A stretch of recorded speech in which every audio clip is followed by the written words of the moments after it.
Alright guys, we still on the hunt for Christmas trees. Spanky's had some, but he looks ramshacked. He ain't got none no more. So we're still hunting, trying to find some trees. Hit the jackpot. We went to several other stands and nobody had them. But I called up the trusty Lowe's that was close to me that I ended up not stopping at yesterday because I didn't think they had them because there weren't any outside. And so they got them moved on the inside. They're inside the gate. I'm an idiot. Oh my God. But this is good news. This is very good news. This just means I am not going to have to steal ours from our house. So that is a good thing. So now we just got to find the scrawniest 6 foot tall tree that we can find. So that's what we're looking for. That one's pretty small. I mean, or we could get a great big one, I guess. If we wanted to get a big one and then let it be more of a parachute, you know, that might be okay too. But yeah, they got some trees. Oh my God, this is hilarious. All right, let's see. Oh, I'm kind of digging this one. All right, so here we go. We got us a tree. There wasn't many left. This is our 180 mile per hour tree right here. This thing is gonna be fast. All right, guys, I just got over here to the shop. This is really the first time I've messed with this thing since Dig or Die. So we have got to no prep it to get it ready for this weekend down there at Bradenton. So this is all the weight I had on it for the no prep. This is the tires I'm gonna put back on it since it's gonna be sticky. Well, these are the Mickey Thompson 28 10.5Ws. So we're gonna stick those back on it. These things have still got a ton of tread, which is good. The Hoosiers are gonna come off. They're gonna get stored for next year. I don't race a bunch of the back of the track stuff in the real rough surfaces. So they're gonna just get used then.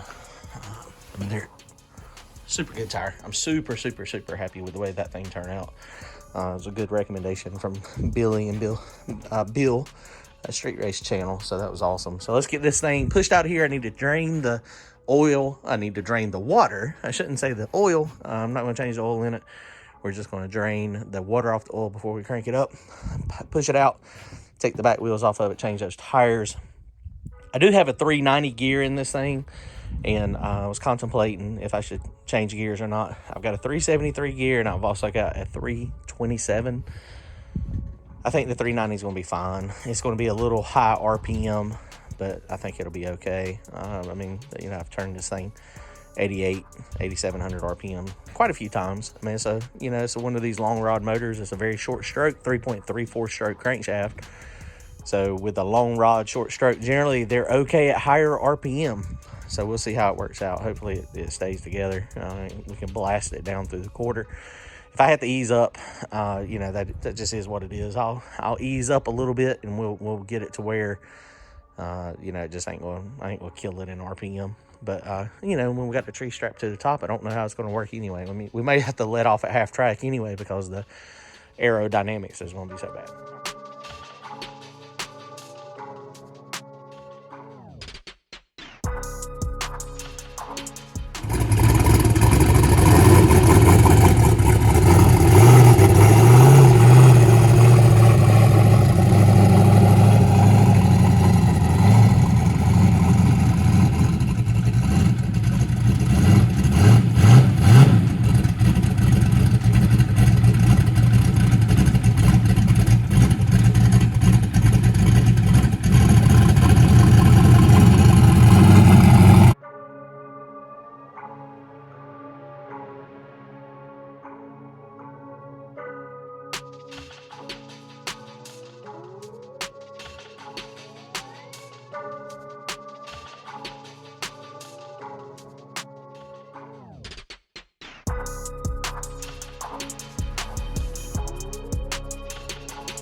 Okay guys, so something else to look at. We got both of these tires mounted now, so we are ready to go. Something we did not do when we were at Rockingham last time. When we took these off, I did not mark inside or outside. And a lot of times I do that. It just makes it easier to put on. The reason it's important is because you see how this tire, it is feathering is what we call this. And basically what happens is when the tire is spinning, when it's spinning going down track, it's trying to peel the rubber off. And so that's why you rotate the tires left to right after 3 or 4 passes. It was what most people do it. Some people do it after every race. Some people do it more frequently than that. They do it every pass. But so since we didn't pay attention, what we had to do is when I got these, the first thing I did was stand it up, and you can see the ripples in it. But you can actually feel it. So if you rub your finger this way, they rub down and it's fairly smooth. If you rub it this way, you can feel the ripples. So we know this tire, since the ripples are going this way, the tire was going this direction when it come off of the car. So this one was on the driver's side. So what we did, we put this one on, so the smooth is going this way. So now this one's going to be on the passenger side, and it's going to lay those feathers off until it starts spinning again. And then when it starts spinning again, at that point it'll start feathering again, and we'll rotate it. So this one is smooth going this way, and then we come over here to this one. It is smooth going this way. So this is going to be the driver's side tire. The other one's going to be the passenger side. So driver's side, passenger side, and you can feel it. I don't know how good it's going to come across on the camera, but you can actually feel it. So make sure you pay attention to that. And what I did on the Hoosiers, if you'll look, when I pulled these off, I just marked it inside on both of them, and then that way all I do is put them back on the inside, and then I know they're facing the correct way. All right, so race car is ready to go. So I got a few minutes. I'm gonna work on this one for a little while. I went and picked up some chromoly tubing, so we're gonna just work back here. I think actually what I'm gonna do tonight though is I'm gonna try to go ahead and clean these stubs out. Go ahead and get all the stubs cleaned off so that they are gone, and then we'll maybe, if we got time, maybe try to put a bar or two in here.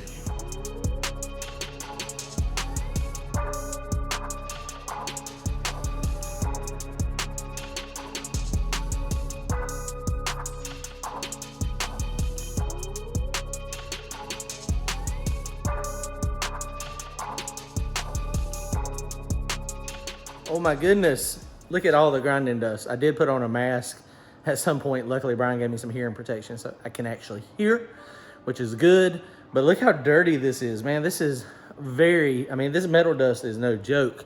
I've got it all over me. Man, it's insane how dirty it is.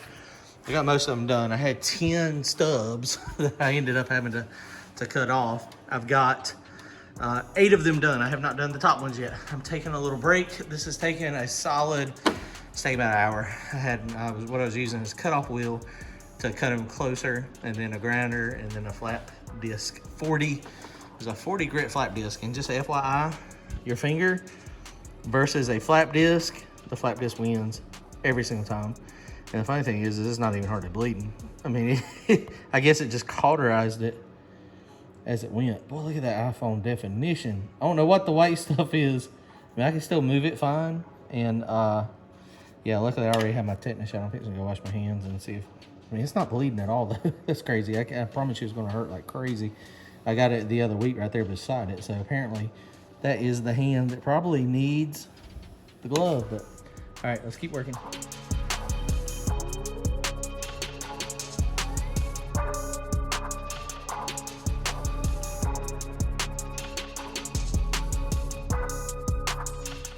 All right, guys, well, we took our time. We used this handy little tool that Brian bought, the Pipe Master, that got us close down here on this end. And you can see I just took my time. It was a lot of fitting, but it seems to work good. We did on the other end. He's got a nice, just a fish mount tool, tubing notcher, so we use this on the other end. So right now we've got a halfway decent fit. This is not bad, and it's gonna be pretty simple the way I'm gonna do this initial part. It's just gonna stick up there, and so we'll get everything lined up. It'll go from there down to here. I was having the air bubbles, and I had quite a few people call me or text me and message me and say that the problem is the bar is sealed. So what I'm gonna do is I'm gonna pop a hole down here at this point where I'm going to weld this bar, and that way when I'm welding, this bar is already open, and so up there it'll come down this way. So hopefully we can prevent those gases. From what they were saying is if you don't vent the bar, what'll happen is it gets really hot, the steam, the gases, and there's nowhere for it to go because it's sealed up in that pipe. and then it bubbles out, and that's exactly what I was experiencing. All right, here we go. We're going to tack weld this one in. Actually, we'll go ahead and put this one in and fully weld it, and then we'll do the other one real fast.